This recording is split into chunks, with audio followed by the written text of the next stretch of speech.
ਮੇਰਾ ਨਾਂ ਰਜਨੀ ਹੈ। ਮੇਰੀ ਉਮਰ 22 ਸਾਲ ਹੈ ਤੇ ਮੈਂ ਦਿੱਲੀ ਵਿੱਚ ਰਹਿੰਦੀ ਹਾਂ।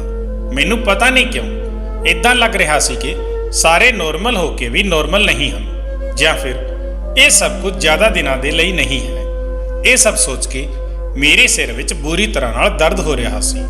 ਮੈਨੂੰ ਇਦਾਂ ਲੱਗ ਰਿਹਾ ਸੀ ਜੇ ਮੈਂ ਇੱਕ ਦਿਨ ਵੀ ਇਸ ਆਦਮੀ ਦੇ ਨਾਲ ਰਹੀ ਤਾਂ ਮੈਂ ਪਾਗਲ ਹੋ ਜਾਊਂਗੀ। ਕਦੇ-ਕਦੇ ਮੈਨੂੰ ਲੱਗਦਾ ਸੀ ਕਿ ਮੈਂ ਇੱਕ ਪਾਗਲ ਔਰਤ ਹਾਂ, ਪਰ ਕਦੇ-ਕਦੇ ਮੈਨੂੰ ਇਦਾਂ ਲੱਗਦਾ ਸੀ ਕਿ ਮੇਰਾ ਪਤੀ ਹੀ ਪਾਗਲ ਆਦਮੀ ਹੈ। ਮੈਂ ਸੋਚ ਨਹੀਂ ਪਾ ਰਹੀ ਸੀ ਕਿ ਸਾਡੇ ਦੋਵਾਂ ਵਿੱਚੋਂ ਕੌਣ ਸਹੀ ਹੈ ਤੇ ਕੌਣ ਨਹੀਂ। ਇੱਕ ਫਟਕੜੀ ਸੀ ਜੋ ਮੇਰੀ ਜ਼ਿੰਦਗੀ ਦੀ ਸਭ ਤੋਂ ਵੱਡੀ ਮੁਸੀਬਤ ਬਣ ਚੁੱਕੀ ਸੀ। ਕੋਈ ਸੋਚ ਵੀ ਨਹੀਂ ਸਕਦਾ ਸੀ ਕਿ ਇੱਕ ਛੋਟੀ ਜਿਹੀ ਸਫੇਦ ਰੰਗ ਦੀ ਫਟਕੜੀ ਨੇ ਮੇਰਾ ਜੀਣਾ ਹਰਾਮ ਕਰ ਦਿੱਤਾ ਸੀ। ਰੋਜ਼ ਮੇਰਾ ਪਤੀ ਇੱਕ ਨਵੀਂ ਤਰ੍ਹਾਂ ਦੀ ਫਟਕੜੀ ਲੈ ਕੇ ਆਉਂਦਾ ਤੇ ਉਸ ਨੂੰ ਇੰਨਾ ਸੰਭਾਲ ਕੇ ਰੱਖਦਾ ਸੀ ਜਿਵੇਂ ਉਹ ਕੋਈ ਹੀਰੇ ਜਵਾਹਰਾਤ ਹੋਣ। ਉਹ ਪਾਗਲਾਂ ਦੀ ਤਰ੍ਹਾਂ ਹਰ 10 ਮਿੰਟ ਬਾਅਦ ਆ ਕੇ ਆਪਣੀ ਫਟਕੜੀ ਦਾ ਧਿਆਨ ਰੱਖਿਆ ਕਰਦਾ ਸੀ।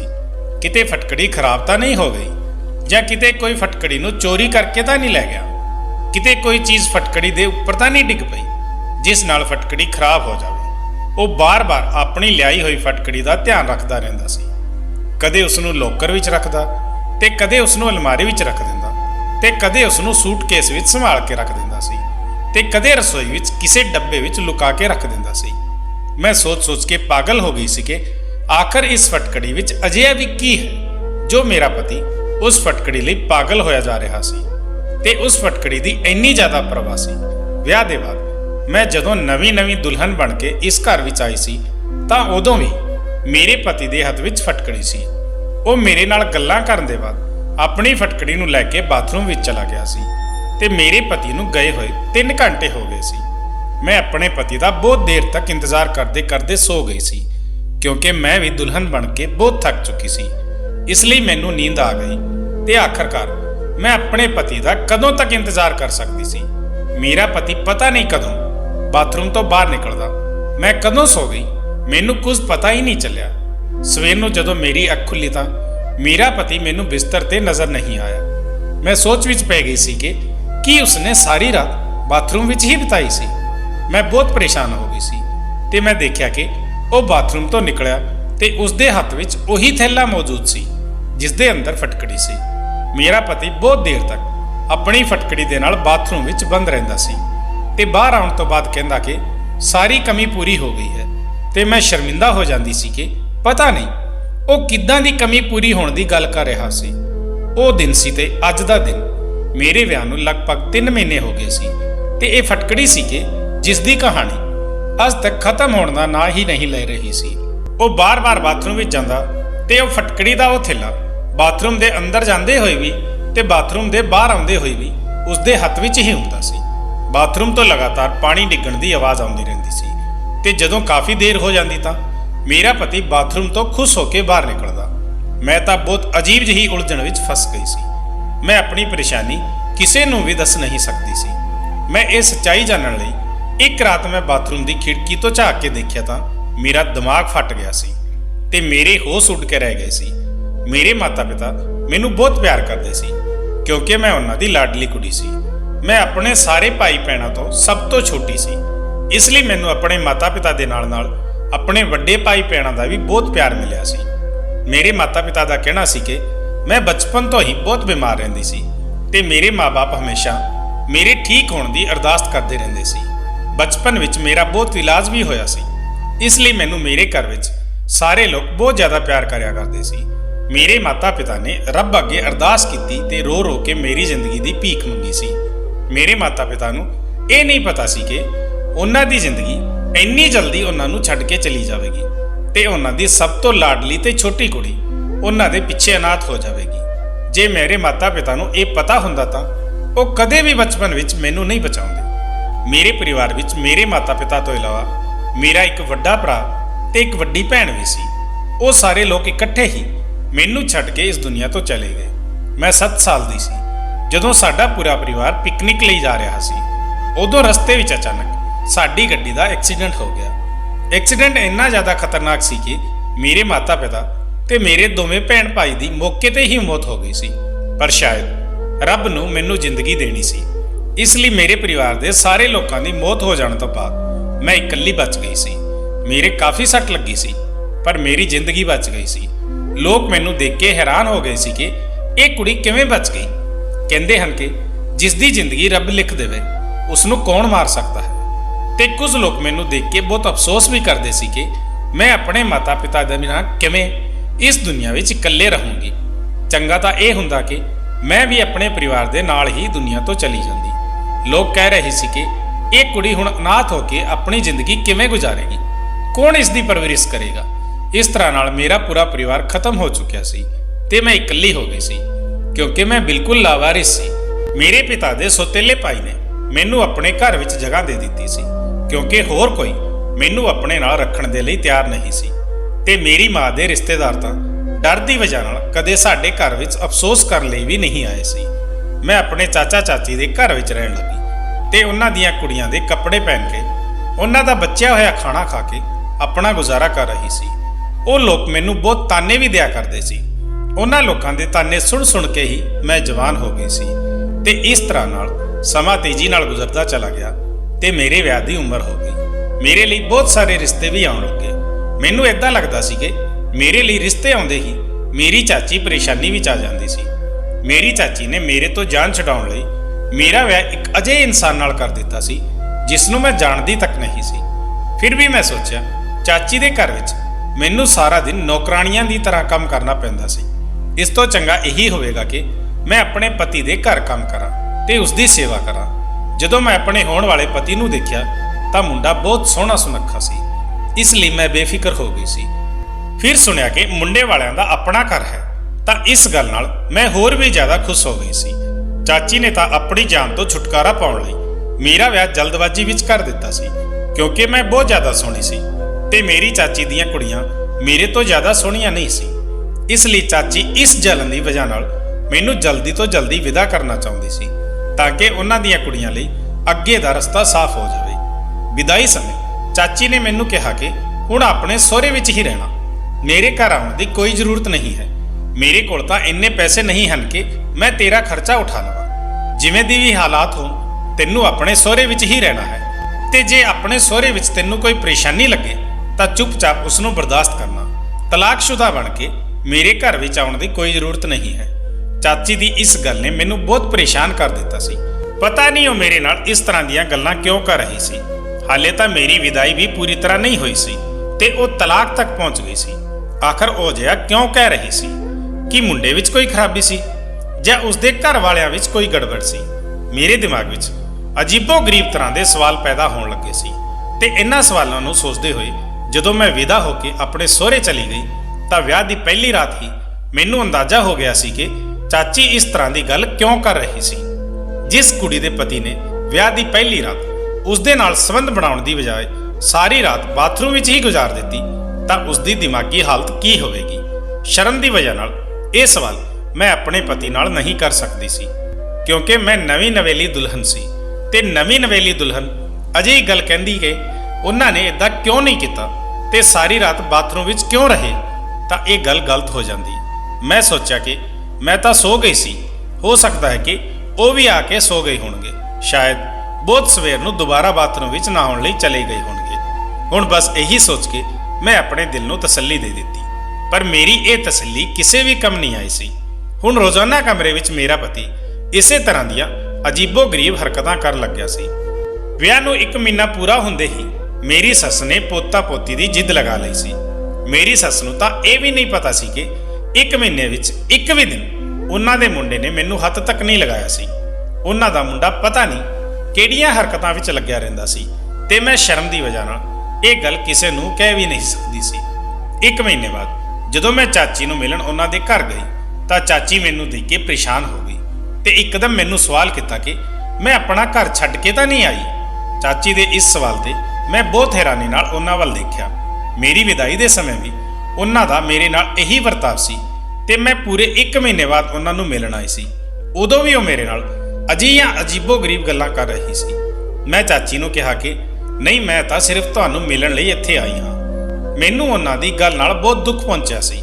ਮੈਂ ਆਪਣਾ ਸਾਰਾ ਬਚਪਨ ਇਸ ਘਰ ਵਿੱਚ ਹੀ ਗੁਜ਼ਾਰਿਆ ਸੀ। ਮੈਨੂੰ ਇਸ ਘਰ ਤੋਂ ਬਹੁਤ ਲਗਾਵ ਸੀ। ਕੀ ਮੇਰਾ ਇੰਨਾ ਵੀ ਹੱਕ ਨਹੀਂ ਬਣਦਾ ਸੀ ਕਿ ਮੈਂ ਇਸ ਘਰ ਵਿੱਚ ਆਪਣੇ ਚਾਚਾ ਚਾਚੀ ਨੂੰ ਮਿਲਣ ਲਈ ਕਦੇ-ਕਦੇ ਆਵਾਂ। ਮੈਂ ਉਦਾਸ ਹੋ ਕੇ ਆਪਣੇ ਘਰ ਤੋਂ ਵਾਪਸ ਆ ਗਈ ਤੇ ਇੱਧਰ ਦੇਖਿਆ ਕਿ ਮੇਰਾ ਪਤੀ ਫਟਕੜੀ ਉਠਾ ਕੇ ਬਾਥਰੂਮ ਵਿੱਚ ਜਾ ਰਿਹਾ ਸੀ। ਆਪਣੇ ਪਤੀ ਨੂੰ ਤਾਂ ਮੈਂ ਕਦੇ ਦਿਖਾਈ ਹੀ ਨਹੀਂ ਦਿੰਦੀ ਸੀ। ਮੈਂ ਇਸ ਘਰ ਵਿੱਚ ਆਪਣੇ ਪਤੀ ਲਈ ਬਸ ਮਾਮੂਲੀ ਜਿਹੀ ਚੀਜ਼ ਸੀ। ਉਹ ਆਪਣੀ ਪਤਨੀ ਤੋਂ ਜ਼ਿਆਦਾ ਫਟਕੜੀ ਨਾਲ ਪਿਆਰ ਕਰਦਾ ਸੀ। ਕਦੇ-ਕਦੇ ਤਾਂ ਮੈਂ ਸੋਚਦੀ ਸੀ ਕਿ ਮੈਂ ਖਾਮੋਸ਼ ਹੀ ਰਹਾਂ ਤੇ ਆਪਣੇ ਗੁੱਸੇ ਤੇ ਕਾਬੂ ਕਰਾਂ ਤੇ ਇਸ ਨੂੰ ਆਪਣੀ ਕਿਸਮਤ ਵਿੱਚ ਲਿਖਿਆ ਹੋਇਆ ਸਮਝ ਕੇ ਆਪਣੀ ਕਿਸਮਤ ਦੇ ਨਾਲ ਸਮਝੌਤਾ ਕਰ ਲਵਾਂ। ਫਿਰ ਅਗਲੇ ਹੀ ਪਲ ਮੈਨੂੰ ਯਾਦ ਆਉਂਦਾ ਹੈ ਕਿ ਮੈਂ ਕਿਉਂ ਖਾਮੋਸ਼ ਰਹਾਂ, ਬਲਕਿ ਮੈਨੂੰ ਤਾਂ ਆਪਣੇ ਪਤੀ ਦਾ ਇਹ ਸਾਰਾ ਸੱਚ ਦੁਨੀਆ ਦੇ ਸਾਹਮਣੇ ਲਿਆਉਣਾ ਚਾਹੀਦਾ ਹੈ। ਪਰ ਅਜੇ ਤਾਂ ਮੈਂ ਸਿਰਫ ਆਪਣੇ ਸੁਪਨੇ ਵਿੱਚ ਹੀ ਕਰ ਸਕਦੀ ਸੀ। ਹਕੀਕਤ ਵਿੱਚ ਤਾਂ ਮੈਨੂੰ ਪਰੇਸ਼ਾਨ ਹੋਣ ਤੋਂ ਇਲਾਵਾ ਹੋਰ ਕੋਈ ਦੂਜਾ ਕੰਮ ਵੀ ਨਹੀਂ ਆਉਂਦਾ ਸੀ। ਹੁਣ ਮੈਂ ਖੁਦ ਨੂੰ ਘਰ ਦੇ ਕੰਮਾਂ ਵਿੱਚ ਵਿਅਸਤ ਰੱਖਣਾ ਸ਼ੁਰੂ ਕਰ ਦਿੱਤਾ ਸੀ। ਮੈਂ ਜ਼ਿਆਦਾ ਤੋਂ ਜ਼ਿਆਦਾ ਆਪਣੇ ਆਪ ਨੂੰ ਬਿਜ਼ੀ ਰੱਖਣ ਦੀ ਕੋਸ਼ਿਸ਼ ਵਿੱਚ ਲੱਗੀ ਰਹਿੰਦੀ ਸੀ।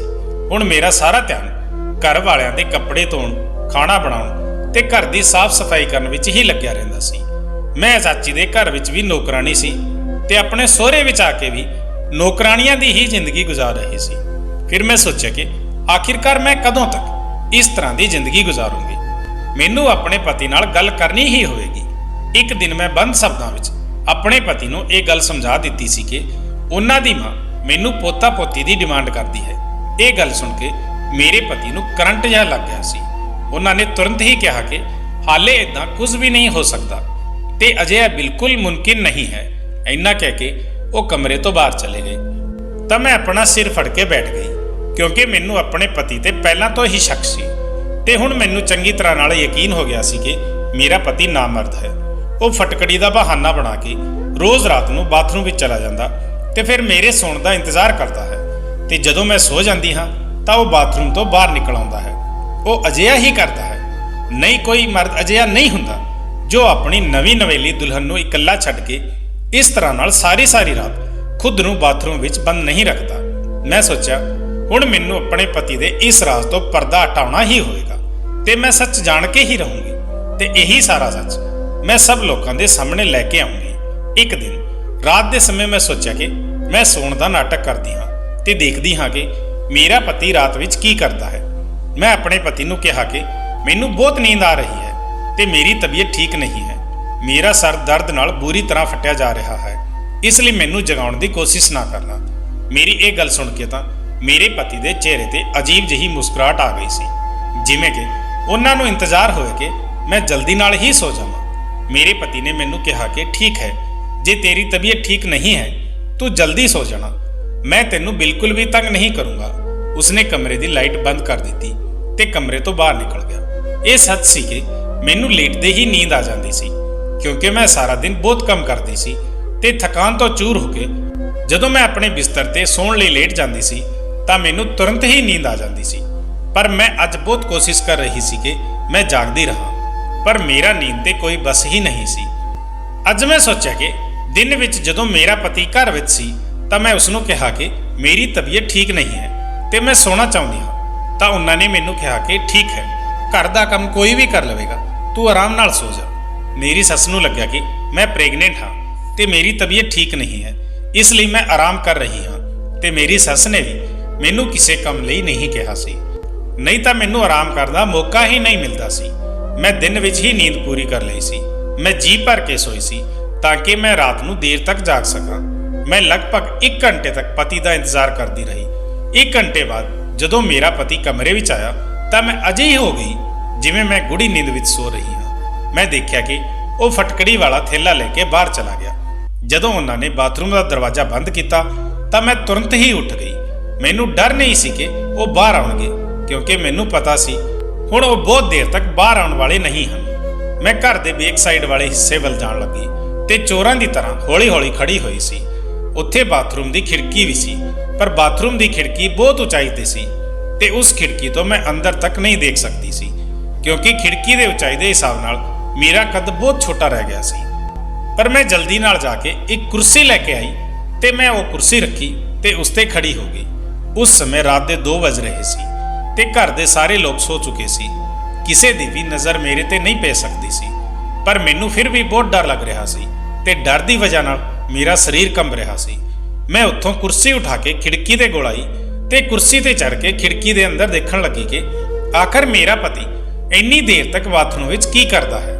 ਆਪਣੇ ਪੈਰ ਕੰਬਣ ਦੀ ਵਜ੍ਹਾ ਨਾਲ ਮੈਨੂੰ ਇਦਾਂ ਲੱਗ ਰਿਹਾ ਸੀ ਕਿ ਮੈਂ ਠੀਕ ਨਾਲ ਖੜੀ ਨਹੀਂ ਹੋ ਪਾ ਰਹੀ ਸੀ। ਅਜਿਹਾ ਨਾ ਹੋਏ ਕਿ ਮੈਂ ਡਿੱਗ ਜਾਵਾਂ। ਮੈਂ ਆਪਣੇ ਅੰਦਰ ਹਿੰਮਤ ਪੈਦਾ ਕੀਤੀ ਤੇ ਕੁਰਸੀ ਦੇ ਉੱਪਰ ਖੜੀ ਹੋ ਗਈ। ਪਰ ਜਿਵੇਂ ਹੀ ਮੈਂ ਬਾਥਰੂਮ ਦੀ ਖਿੜਕੀ ਤੋਂ ਅੰਦਰ ਝਾਕਿਆ ਤਾਂ ਸਾਹਮਣੇ ਦਾ ਨਜ਼ਾਰਾ ਦੇਖ ਕੇ ਮੇਰੀਆਂ ਅੱਖਾਂ ਦੇ ਸਾਹਮਣੇ ਹਨੇਰਾ ਆਉਣ ਲੱਗਿਆ ਸੀ। ਮੈਂ ਕੁਰਸੀ ਤੋਂ ਡਿੱਗਦੇ ਡਿੱਗਦੇ ਬਚ ਗਈ ਸੀ। ਮੇਰਾ ਪਤੀ ਇਹ ਕੀ ਕੰਮ ਕਰ ਰਿਹਾ ਸੀ ਫਟਕੜੀ ਨਾਲ? ਆਖਰ ਇਹ ਸਭ ਕੁਝ ਕੀ ਹੋ ਰਿਹਾ ਸੀ? ਮੇਰੇ ਪਤੀ ਦਾ ਦਿਮਾਗ ਤਾਂ ਠੀਕ ਸੀ। ਮੈਂ ਬਹੁਤ ਮੁਸ਼ਕਿਲ ਨਾਲ ਖੁਦ ਨੂੰ ਸੰਭਾਲਿਆ ਤੇ ਵਾਪਸ ਆਪਣੇ ਕਮਰੇ ਵਿੱਚ ਚਲੀ ਗਈ। ਕਮਰੇ ਦੇ ਵਿੱਚ ਆਉਂਦੇ ਹੀ ਮੇਰੀਆਂ ਅੱਖਾਂ ਵਿੱਚ ਹੰਝੂ ਆ ਗਏ ਤੇ ਮੈਂ ਫੁੱਟ-ਫੁੱਟ ਕੇ ਰੋਣ ਲੱਗ ਪਈ। ਮੈਨੂੰ ਆਪਣੀ ਕਿਸਮਤ ਤੇ ਰੋਣਾ ਆ ਰਿਹਾ ਸੀ ਕਿਉਂਕਿ ਅੱਜ ਮੇਰੇ ਪਤੀ ਦੀ ਅਸਲੀਅਤ ਖੁੱਲ੍ਹ ਕੇ ਮੇਰੀਆਂ ਅੱਖਾਂ ਦੇ ਸਾਹਮਣੇ ਆ ਗਈ ਸੀ।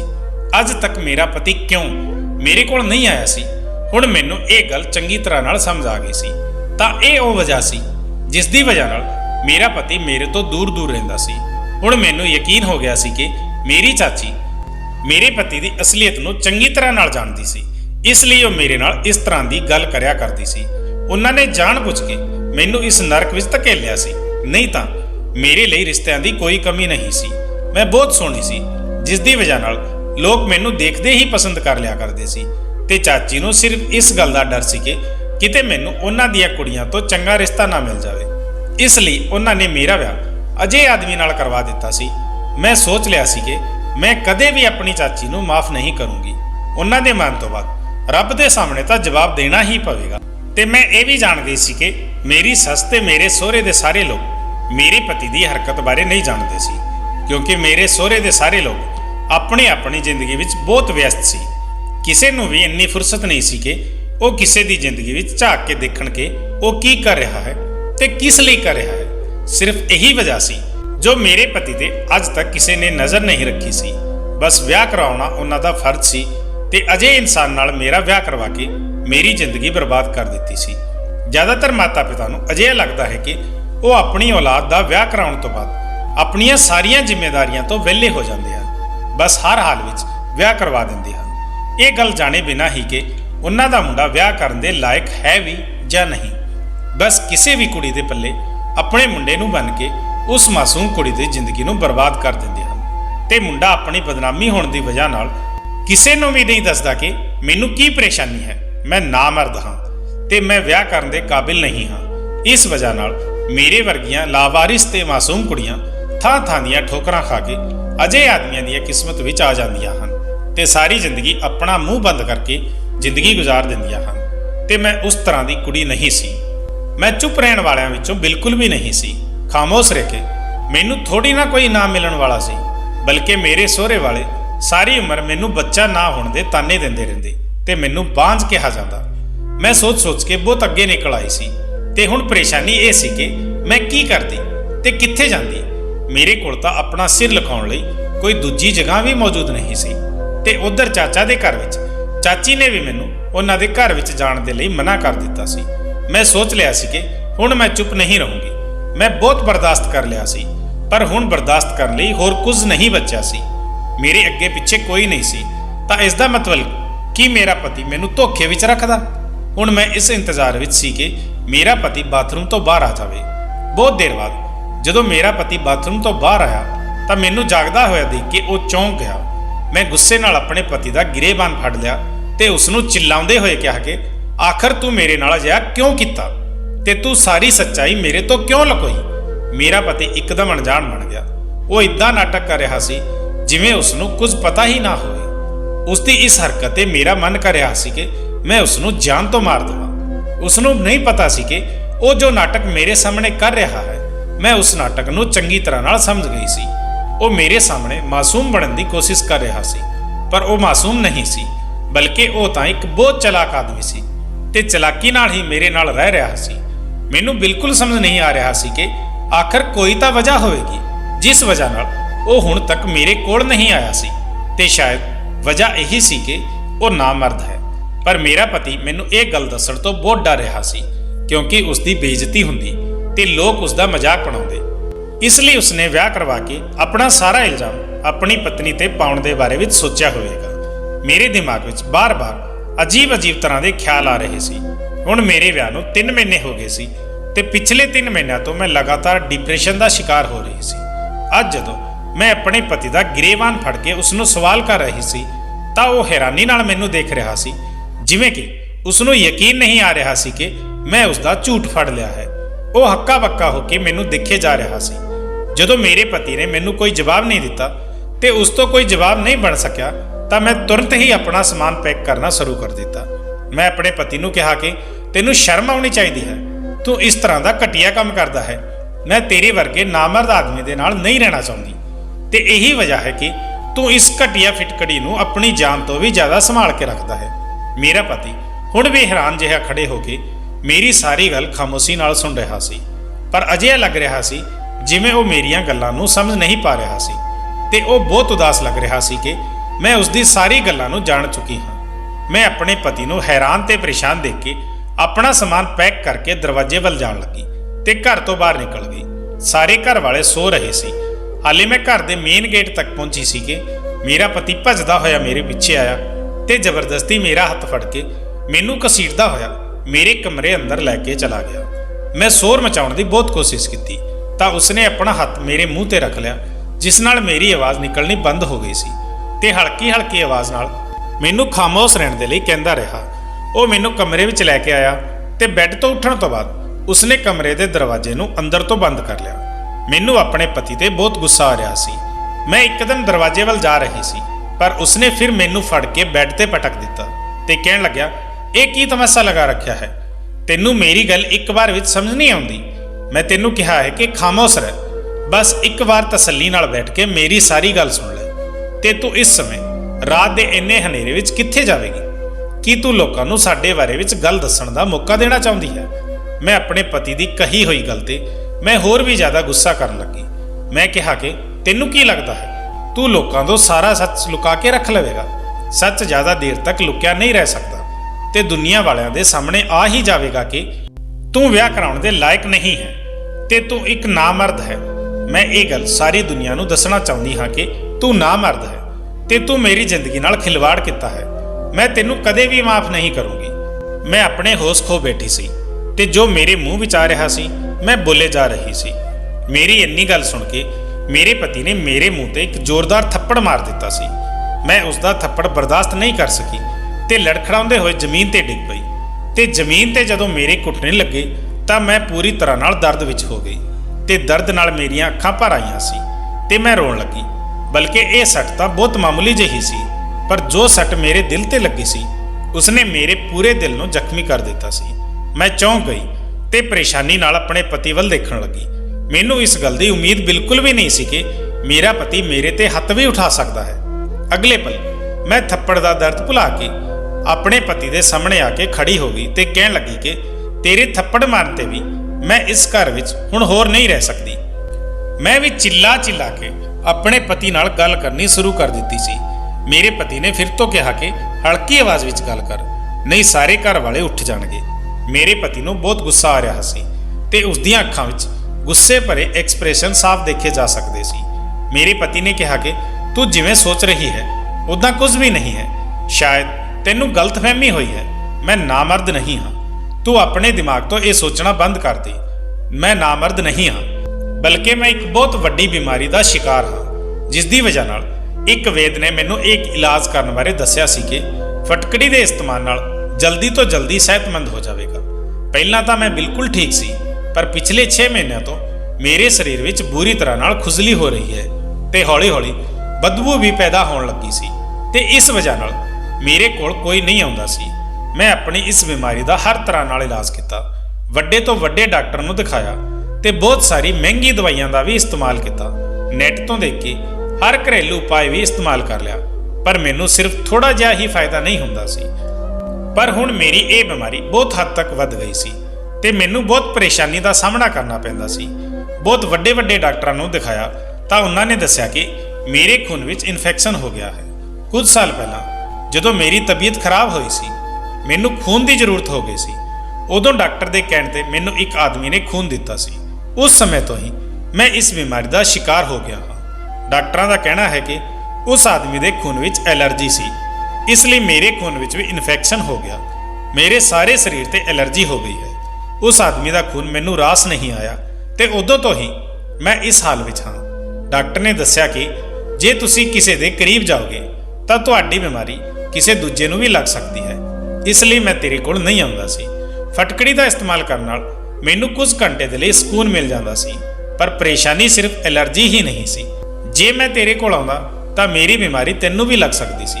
ਇਹ ਕੋਈ ਮਾਮੂਲੀ ਬਿਮਾਰੀ ਨਹੀਂ ਹੈ, ਬਲਕਿ ਬਹੁਤ ਬੁਰੀ ਤੇ ਫੈਲਣ ਵਾਲੀ ਬਿਮਾਰੀ ਹੈ। ਮੈਂ ਤੈਨੂੰ ਵੀ ਆਪਣੇ ਵਰਗਾ ਨਹੀਂ ਕਰਨਾ ਚਾਹੁੰਦਾ ਸੀ। ਮੇਰਾ ਇਲਾਜ ਤਾਂ ਕਾਫੀ ਸਮੇਂ ਤੋਂ ਚੱਲ ਰਿਹਾ ਸੀ, ਪਰ ਹੌਲੀ-ਹੌਲੀ ਮੇਰੀ ਪਰੇਸ਼ਾਨੀ ਵੱਧਦੀ ਹੀ ਚਲੀ ਜਾ ਰਹੀ ਸੀ। ਮੈਨੂੰ ਕਿਸੇ ਨੇ ਇੱਕ ਮਸ਼ਹੂਰ ਵੇਦ ਬਾਰੇ ਦੱਸਿਆ ਤਾਂ ਮੈਂ ਉਸਦੇ ਕਹਿਣ ਦੇ ਮੁਤਾਬਿਕ ਵੇਦ ਕੋਲ ਚਲਾ ਗਿਆ। ਮੈਂ ਜਦੋਂ ਵੇਦ ਨਾਲ ਮੁਲਾਕਾਤ ਕੀਤੀ ਤਾਂ ਉਹਨਾਂ ਨੇ ਮੇਰੇ ਪੂਰੇ ਸਰੀਰ ਦਾ ਚੈੱਕਅਪ ਕੀਤਾ ਤੇ ਮੈਨੂੰ ਯਕੀਨ ਦਿਵਾਇਆ ਕਿ ਮੈਂ ਜਲਦੀ ਹੀ ਠੀਕ ਹੋ ਜਾਵਾਂਗਾ। ਇਸ ਵੇਦ ਨੇ ਮੇਰਾ ਇਲਾਜ ਸ਼ੁਰੂ ਕਰ ਦਿੱਤਾ ਤੇ ਉੱਧਰ ਮੇਰੇ ਘਰ ਵਾਲਿਆਂ ਨੇ ਮੇਰੇ ਵਿਆਹ ਦਾ ਹੰਗਾਮਾ ਕੀਤਾ ਹੋਇਆ ਸੀ, ਕਿਉਂਕਿ ਮੇਰੀ ਇੱਕ ਭੈਣ ਲੰਡਨ ਤੋਂ ਆਈ ਹੋਈ ਸੀ ਤੇ ਉਸ ਨੂੰ ਮੇਰਾ ਵਿਆਹ ਅਟੈਂਡ ਕਰਨਾ ਬਹੁਤ ਜ਼ਰੂਰੀ ਸੀ, ਕਿਉਂਕਿ ਫਿਰ ਕੁਝ ਸਾਲਾਂ ਤੱਕ ਮੇਰੀ ਭੈਣ ਦਾ ਆਉਣਾ ਇੱਥੇ ਮੁਮਕਿਨ ਨਹੀਂ ਸੀ। ਮੈਂ ਆਪਣੇ ਮਾਤਾ-ਪਿਤਾ ਨੂੰ ਬਹੁਤ ਮਨਾ ਕੀਤਾ ਕਿ ਮੈਂ ਹੁਣੇ ਵਿਆਹ ਕਰਨ ਲਈ ਤਿਆਰ ਨਹੀਂ ਹਾਂ, ਪਰ ਮੇਰੀ ਕਿਸੇ ਨੇ ਇੱਕ ਨਹੀਂ ਸੁਣੀ ਤੇ ਮੇਰੇ ਵਿਆਹ ਦੀ ਤਰੀਕ ਵੀ ਮੈਨੂੰ ਬਿਨਾਂ ਪੁੱਛੇ ਹੀ ਤੈਅ ਕਰ ਦਿੱਤੀ ਗਈ। ਇਸ ਤਰ੍ਹਾਂ ਨਾਲ ਸਾਡਾ ਵਿਆਹ ਵੀ ਹੋ ਗਿਆ। ਜਦੋਂ ਮੈਂ ਵੇਦ ਜੀ ਦੇ ਕੋਲ ਗਿਆ ਤੇ ਮੈਂ ਉਹਨਾਂ ਨੂੰ ਦੱਸਿਆ ਕਿ ਹੁਣ ਮੇਰਾ ਵਿਆਹ ਹੋਣ ਵਾਲਾ ਹੈ, ਤਾਂ ਉਹਨਾਂ ਨੇ ਕਿਹਾ ਕਿ ਹਾਲੇ ਤਾਂ 2-3 ਮਹੀਨੇ ਤੱਕ ਤੇਰਾ ਵਿਆਹ ਨਹੀਂ ਹੋਣਾ ਚਾਹੀਦਾ ਸੀ। ਜਦੋਂ ਤੱਕ ਇਲਾਜ ਪੂਰਾ ਨਹੀਂ ਹੋ ਜਾਂਦਾ ਉਦੋਂ ਤੱਕ ਤੈਨੂੰ ਕਿਸੇ ਦੇ ਕੋਲ ਵੀ ਨਹੀਂ ਜਾਣਾ ਹੈ। ਮੈਂ ਆਪਣੇ ਪਰਿਵਾਰ ਦੇ ਮੈਂਬਰਾਂ ਤੋਂ ਦੂਰੀ ਬਣਾ ਕੇ ਹੀ ਗੱਲ ਕਰਿਆ ਕਰਦਾ ਸੀ ਤੇ ਨਾ ਹੀ ਲੋਕਾਂ ਦੇ ਨਾਲ ਉੱਠਦਾ ਬੈਠਦਾ ਸੀ। ਫਿਲਹਾਲ ਮੇਰੇ ਵਿਆਹ ਦੀ ਤਰੀਕ ਤਾਂ ਤੈਅ ਹੋ ਗਈ ਸੀ। ਵੇਦ ਜੀ ਨੇ ਦੱਸਿਆ ਕਿ ਤੈਨੂੰ ਇੰਨਾ ਕਰਨਾ ਹੋਵੇਗਾ, ਜਦੋਂ ਤੱਕ ਇਲਾਜ ਪੂਰਾ ਨਹੀਂ ਹੋ ਜਾਂਦਾ ਉਦੋਂ ਤੱਕ ਤੈਨੂੰ ਆਪਣੀ ਪਤਨੀ ਤੋਂ ਵੀ ਦੂਰੀ ਬਣਾਈ ਰੱਖਣੀ ਹੋਵੇਗੀ। ਮੈਂ ਵੇਦ ਜੀ ਦੀ ਗੱਲ ਸੁਣ ਕੇ ਬਹੁਤ ਪਰੇਸ਼ਾਨ ਹੋ ਗਿਆ ਸੀ। ਉਹਨਾਂ ਨੇ ਕਿਹਾ ਕਿ ਤੇਰੀ ਇਸ ਪਰੇਸ਼ਾਨੀ ਦਾ ਕੋਈ ਹੋਰ ਹੱਲ ਨਹੀਂ ਹੈ, ਇਸ ਲਈ ਤੈਨੂੰ ਸਭ ਤੋਂ ਪਹਿਲਾਂ ਚੰਗੀ ਤਰ੍ਹਾਂ ਨਾਲ ਸਿਹਤਮੰਦ ਹੋਣਾ ਹੋਵੇਗਾ ਤੇ ਆਪਣੀ ਬਿਮਾਰੀ ਨੂੰ ਠੀਕ ਕਰਨਾ ਹੋਵੇਗਾ। ਫਿਰ ਆਰਾਮ ਨਾਲ ਸਾਰੀ ਜ਼ਿੰਦਗੀ ਤੈਨੂੰ ਆਪਣੀ ਪਤਨੀ ਦੇ ਨਾਲ ਹੀ ਰਹਿਣਾ ਹੈ। ਕਿਉਂਕਿ ਵੇਦ ਜੀ ਦੇ ਇਲਾਜ ਨਾਲ ਮੈਨੂੰ ਬਹੁਤ ਫਰਕ ਹੋਣ ਲੱਗਿਆ ਸੀ ਤੇ ਮੈਂ ਖੁਦ ਨੂੰ ਬਹੁਤ ਹੱਦ ਤੱਕ ਠੀਕ ਮਹਿਸੂਸ ਕਰ ਰਿਹਾ ਸੀ। ਇਸ ਲਈ ਮੈਨੂੰ ਵੇਦ ਜੀ ਦੀ ਗੱਲ ਮੰਨਣੀ ਪਈ ਤੇ ਮੈਂ ਸੋਚਿਆ ਕਿ ਵਿਆਹ ਕਰਨ ਤੋਂ ਬਾਅਦ ਮੈਂ ਤੈਨੂੰ ਸਾਰਾ ਸੱਚ ਦੱਸ ਦੇਵਾਂਗਾ। ਪਰ ਪਤਾ ਨਹੀਂ ਕਿਉਂ ਮੈਨੂੰ ਤੇਰੇ ਤੋਂ ਕੁਝ ਵੀ ਕਹਿਣ ਦੀ ਹਿੰਮਤ ਹੀ ਨਹੀਂ ਹੁੰਦੀ ਸੀ। ਤੇ ਬਸ ਇਹੀ ਮੇਰੀ ਸਭ ਤੋਂ ਵੱਡੀ ਗਲਤੀ ਸੀ, ਜਿਸ ਦੀ ਵਜ੍ਹਾ ਨਾਲ ਤੂੰ ਮੈਨੂੰ ਗਲਤ ਸਮਝ ਬੈਠੀ ਤੇ ਮੈਨੂੰ ਗਲਤ ਸਮਝਣ ਤੇ ਮਜਬੂਰ ਹੋ ਗਈ ਸੀ। ਵੇਦ ਜੀ ਨੇ ਕਿਹਾ ਕਿ ਫਟਕੜੀ ਨਾਲ ਹੀ ਤੇਰਾ ਇਲਾਜ ਹੋ ਸਕੇਗਾ, ਇਸ ਲਈ ਮੈਂ ਤੇਰੇ ਕੋਲ ਨਹੀਂ ਆਉਂਦਾ ਸੀ ਤੇ ਅੱਜ ਤੱਕ ਮੈਂ ਤੇਰੇ ਕੋਲ ਬੈਠ ਕੇ ਤੇਰੇ ਨਾਲ ਗੱਲ ਕਰਨ ਦੀ ਕੋਸ਼ਿਸ਼ ਵੀ ਨਹੀਂ ਕੀਤੀ ਸੀ। ਤੇ ਹਰ ਰੋਜ਼ ਮੈਂ ਫਟਕੜੀ ਘਰ ਵਿੱਚ ਲੈ ਕੇ ਆਉਂਦਾ ਸੀ ਤੇ ਰੋਜ਼ਾਨਾ ਮੇਰਾ ਨਵੀਂ ਫਟਕੜੀ ਨਾਲ ਇਲਾਜ ਹੁੰਦਾ ਸੀ। ਇਸ ਲਈ ਮੈਂ ਪਾਗਲਾਂ ਦੀ ਤਰ੍ਹਾਂ ਫਟਕੜੀ ਦੀ ਹਿਫਾਜ਼ਤ ਕਰਿਆ ਕਰਦਾ ਸੀ ਤਾਂ ਕਿ ਮੈਂ ਜਲਦੀ ਤੋਂ ਜਲਦੀ ਠੀਕ ਹੋ ਜਾਵਾਂ ਤੇ ਇੱਕ ਨਾਰਮਲ ਜ਼ਿੰਦਗੀ ਜੀ ਸਕਾਂ ਤੇ ਤੈਨੂੰ ਦੱਸ ਸਕਾਂ ਕਿ ਮੈਂ ਤੇਰੇ ਨਾਲ ਸਮਾਂ ਬਿਤਾਉਣ ਦੇ ਲਈ ਕਿੰਨਾ ਤੜਫ ਰਿਹਾ ਸੀ। ਮੇਰੀ ਪਰੇਸ਼ਾਨੀ ਬਾਹਰ ਤੋਂ ਤਾਂ ਕਿਸੇ ਨੂੰ ਨਜ਼ਰ ਨਹੀਂ ਆਉਂਦੀ, ਪਰ ਅੰਦਰ ਹੀ ਅੰਦਰ ਮੈਂ ਪਰੇਸ਼ਾਨੀ ਨਾਲ ਬਹੁਤ ਜ਼ਿਆਦਾ ਬੇਚੈਨ ਹੋ ਗਿਆ ਸੀ। ਮੈਨੂੰ ਮਾਫ ਕਰ ਦੇ। ਮੈਂ ਤੇਰੇ ਤੋਂ ਮਾਫੀ ਮੰਗਦਾ ਹਾਂ। ਮੈਂ ਤੇਰੇ ਤੇ ਹੱਥ ਉਠਾਇਆ ਤੇ ਆਪਣੀ ਇਹ ਸੱਚਾਈ ਤੇਰੇ ਤੋਂ ਇੰਨੇ ਦਿਨਾਂ ਤੱਕ ਲੁਕਾ ਕੇ ਰੱਖੀ। ਮੇਰਾ ਪਤੀ ਬਹੁਤ ਸ਼ਰਮਿੰਦਾ ਲੱਗ ਰਿਹਾ ਸੀ। ਮੈਨੂੰ ਆਪਣੇ ਪਤੀ ਦੀਆਂ ਗੱਲਾਂ ਤੇ ਯਕੀਨ ਆ ਗਿਆ ਸੀ, ਕਿਉਂਕਿ ਉਸ ਦੀਆਂ ਅੱਖਾਂ ਤੋਂ ਲਗਾਤਾਰ ਹੰਝੂ ਨਿਕਲ ਰਹੇ ਸੀ ਤੇ ਉਹਨਾਂ ਦੇ ਚਿਹਰੇ ਤੋਂ ਸੱਚਾਈ ਸਾਫ਼ ਨਜ਼ਰ ਆ ਰਹੀ ਸੀ। ਮੈਂ ਆਪਣੇ ਪਤੀ ਨੂੰ ਕਿਹਾ ਕਿ ਤੁਸੀਂ ਜੇ ਮੈਨੂੰ ਇਸ ਬਾਰੇ ਵਿੱਚ ਪਹਿਲਾਂ ਤੋਂ ਹੀ ਦੱਸ ਦਿੰਦੇ ਤਾਂ ਮੈਂ ਪਿਛਲੇ 3 ਮਹੀਨਿਆਂ ਤੋਂ ਇੰਨੀ ਪਰੇਸ਼ਾਨ ਨਾ ਹੋ ਰਹੀ ਹੁੰਦੀ। ਮੇਰੇ ਦਿਮਾਗ ਵਿੱਚ ਤਾਂ ਤਰ੍ਹਾਂ ਦੀਆਂ ਗੱਲਾਂ ਆਉਣ ਲੱਗੀਆਂ। ਮੇਰੇ ਇਲਾਵਾ ਕੋਈ ਹੋਰ ਵੀ ਹੁੰਦਾ ਤਾਂ ਸ਼ਾਇਦ ਤੁਹਾਡੇ ਬਾਰੇ ਵਿੱਚ ਇਦਾਂ ਹੀ ਸੋਚਦਾ ਤੇ ਤੁਹਾਡੀਆਂ ਕੁਝ ਹਰਕਤਾਂ ਅਜਿਹੀਆਂ ਸੀ ਜਿਸ ਦੀ ਵਜ੍ਹਾ ਨਾਲ ਮੈਨੂੰ ਅਜਿਹਾ ਲੱਗਾ ਕਿ ਤੁਸੀਂ ਮੈਨੂੰ ਧੋਖਾ ਦੇ ਰਹੇ ਹੋ ਤੇ ਮੈਂ ਵੀ ਤੁਹਾਡੇ ਤੋਂ ਮਾਫੀ ਮੰਗਦੀ ਹਾਂ, ਕਿਉਂਕਿ ਮੈਂ ਤੁਹਾਡੇ ਨਾਲ ਬਹੁਤ ਬਦਤਮੀਜ਼ੀ ਕੀਤੀ ਤੇ ਤੁਹਾਨੂੰ ਨਹੀਂ ਸਮਝਿਆ। ਮੈਂ ਬਹੁਤ ਸ਼ਰਮਿੰਦਾ ਹੋ ਕੇ ਆਪਣੇ ਪਤੀ ਤੋਂ ਮਾਫੀ ਮੰਗੀ ਤੇ ਉਹਨਾਂ ਨੂੰ ਯਕੀਨ ਦਿਵਾਇਆ ਕਿ ਮੈਂ ਹਮੇਸ਼ਾ ਤੁਹਾਡਾ ਸਾਥ ਦਊਂਗੀ ਤੇ ਜਦੋਂ ਤੱਕ ਤੁਸੀਂ ਪੂਰੀ ਤਰ੍ਹਾਂ ਨਾਲ ਠੀਕ ਨਹੀਂ ਹੋ ਜਾਂਦੇ ਮੈਂ ਤੁਹਾਡਾ ਪੂਰਾ ਧਿਆਨ ਰੱਖੂੰਗੀ। ਉਹ ਦਿਨ ਹੈ ਤੇ ਅੱਜ ਦਾ ਦਿਨ ਹੈ। ਮੈਂ ਤੇ ਮੇਰੇ ਪਤੀ ਹਮੇਸ਼ਾ ਇੱਕ ਦੂਜੇ ਦੇ ਨਾਲ ਹਾਂ ਤੇ ਰੱਬ ਦੀ ਬਹੁਤ ਵੱਡੀ ਕਿਰਪਾ ਹੈ ਕਿ ਹੌਲੀ-ਹੌਲੀ ਮੇਰੇ ਪਤੀ ਦੀ ਬਿਮਾਰੀ ਵੀ ਜੜ ਤੋਂ ਖਤਮ ਹੋ ਗਈ ਤੇ ਮੇਰਾ ਪਤੀ ਹੁਣ ਬਿਲਕੁਲ ਠੀਕ ਹੈ ਤੇ ਅਸੀਂ ਪਤੀ ਪਤਨੀ ਇੱਕ ਦੂਜੇ ਦੇ ਨਾਲ ਬਹੁਤ ਚੰਗੀ ਜ਼ਿੰਦਗੀ ਗੁਜ਼ਾਰ ਰਹੇ ਹਾਂ। ਕਦੇ-ਕਦੇ ਅਸੀਂ ਆਪਣੀਆਂ ਭਾਵਨਾਵਾਂ ਨੂੰ ਪਾਸੇ ਰੱਖ ਕੇ ਪਤਾ ਨਹੀਂ ਕਿਹੜੀਆਂ ਗੱਲਾਂ ਵਿੱਚ ਖੋ ਜਾਂਦੇ ਹਾਂ। ਬਹੁਤ ਜਿਹੀਆਂ ਛੋਟੀਆਂ ਗਲਤਫਹਿਮੀਆਂ ਹਨ ਜੋ ਘਰ ਬਰਬਾਦ ਕਰ ਦਿੰਦੀਆਂ ਹਨ। ਸਾਨੂੰ ਆਪਣੇ ਜੀਵਨ ਸਾਥੀ ਨੂੰ ਚੰਗੀ ਤਰ੍ਹਾਂ ਸਮਝਣ ਦੀ ਕੋਸ਼ਿਸ਼ ਕਰਨੀ ਚਾਹੀਦੀ ਹੈ, ਪਰ ਅਸੀਂ ਤਾਂ ਸਿਰਫ ਆਪਣੇ ਬਾਰੇ ਵਿੱਚ ਹੀ ਸੋਚਦੇ ਹਾਂ। ਅਸੀਂ ਨਹੀਂ ਜਾਣਦੇ ਕਿ ਸਾਹਮਣੇ ਵਾਲੇ ਦੇ ਦਿਲ ਦਾ ਹਾਲ ਕੀ ਹੈ ਤੇ ਉਹ ਕਿਸ ਪਰੇਸ਼ਾਨੀ ਨਾਲ ਜੂਝ ਰਿਹਾ ਹੈ। ਜੇ ਅਸੀਂ ਕਿਸੇ ਦੀ ਪਰੇਸ਼ਾਨੀ ਨੂੰ ਸਮਝ ਸਕੀਏ ਤਾਂ ਅਸੀਂ ਉਹਨਾਂ ਦਾ ਸਾਥ ਦੇ ਕੇ ਉਸ ਨੂੰ ਕਾਮਯਾਬ ਬਣਾ ਸਕਦੇ ਹਾਂ ਤੇ ਉਸ ਦੀ ਪਰੇਸ਼ਾਨੀ ਨੂੰ ਜੜ ਤੋਂ ਖਤਮ ਕਰ ਸਕਦੇ ਹਾਂ। ਮੈਂ ਰੱਬ ਨੂੰ ਪ੍ਰਾਰਥਨਾ ਕਰਦੀ ਹਾਂ ਕਿ ਰੱਬਾ ਸਾਨੂੰ ਲੋਕਾਂ ਨੂੰ ਸੁਣਨ ਤੇ ਸਮਝਣ ਦੀ ਹਿੰਮਤ ਤੇ ਤਾਕਤ ਦੇਣਾ ਤੇ ਸਾਨੂੰ ਸਹੀ ਫੈਸਲਾ ਲੈਣ ਦੀ ਸਮਝ ਦੇਣਾ। ਹੁਣ ਮੇਰੇ ਵਿਆਹ ਨੂੰ 7 ਸਾਲ ਗੁਜ਼ਰ ਚੁੱਕੇ ਹਨ ਤੇ ਹੁਣ ਮੇਰੇ ਕੋਲ ਇੱਕ 3 ਸਾਲ ਦੀ ਕੁੜੀ ਵੀ ਹੈ। ਅਜਿਹਾ ਲੱਗਦਾ ਹੈ ਜਿਵੇਂ ਮੇਰੀ ਜ਼ਿੰਦਗੀ ਤੋਂ ਸਾਰੀਆਂ ਪਰੇਸ਼ਾਨੀਆਂ ਖਤਮ ਹੋ ਗਈਆਂ ਹਨ, ਕਿਉਂਕਿ ਮੇਰੇ ਪਤੀ ਇੰਨੇ ਚੰਗੇ ਪਤੀ ਹਨ ਕਿ ਕਦੇ-ਕਦੇ ਮੈਨੂੰ ਆਪਣੀ ਕਿਸਮਤ ਤੇ ਯਕੀਨ ਹੀ ਨਹੀਂ ਆਉਂਦਾ ਕਿ ਇਹ ਉਹੀ ਆਦਮੀ ਹੈ ਜਿਸ ਤੇ ਮੈਂ ਪਹਿਲਾਂ ਕੁਝ ਦਿਨ ਬਿਨਾਂ ਜਾਣੇ ਹੀ ਬਹੁਤ ਸਾਰੇ ਇਲਜ਼ਾਮ ਲਗਾਏ ਸੀ ਤੇ ਸ਼ੱਕ ਕੀਤਾ ਸੀ। ਹੁਣ ਮੈਂ ਆਪਣੇ ਪੂਰੇ ਪਰਿਵਾਰ ਦੇ ਨਾਲ ਬਹੁਤ ਖੁਸ਼ ਹਾਂ। ਦੋਸਤੋ, ਇਸ ਬਾਰੇ ਤੁਹਾਡੇ ਕੀ ਵਿਚਾਰ ਹਨ? ਕਮੈਂਟ ਕਰਕੇ ਜ਼ਰੂਰ ਦੱਸਣਾ।